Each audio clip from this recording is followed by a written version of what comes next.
તો આ તરફ દાહોદથી કોંગ્રેસ ઉમેદવાર પ્રભાબેન તાવિયાડ જેમણે ભાજપ પર લગાવ્યા છે ગંભીર આરોપ, જેના કારણે રાજનીતિમાં ખળભળાટ મચી ગયો છે।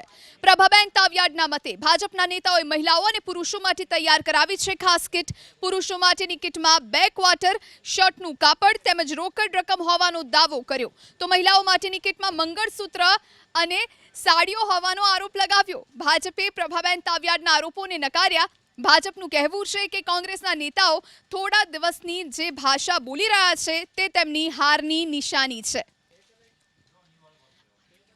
ભાજપના ઉમેદવાર અરે પડીકા બની રહ્યા છે, કીટ બની રહી છે। એ કીટમાં એક ખબર નહીં કેવી જથ્થાબંધમાંથી લાવેલી શાલ, એકાદી કપડું જે ખમીસ સીવડાવે એવું, એકાદી લાલ બે ક્વાટરિયા અને અંદર ઘણું બધું એમ, અને એવી જ કીટ બહેનો માટે પણ બની રહી છે।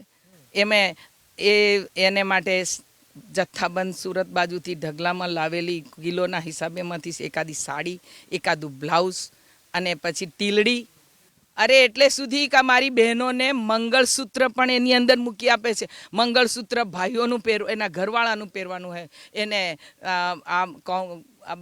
બીજેપી વાળા એક કીટમાં મંગળસૂત્ર પણ મૂકે છે।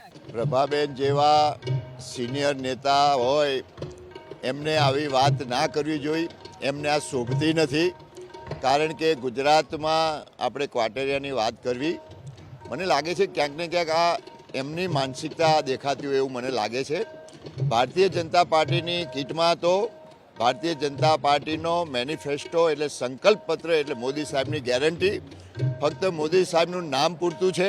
મોદી સાહેબ અને ભારતીય જનતા પાર્ટીએ કરેલા કાર્યો પૂરતા છે, અને ભારતીય જનતા પાર્ટીના કાર્યકરોને માર્ગદર્શન આપવા માટેનું જે અમે સાહિત્ય આપતા હોય એ જ અમારા માટે કાફી છે।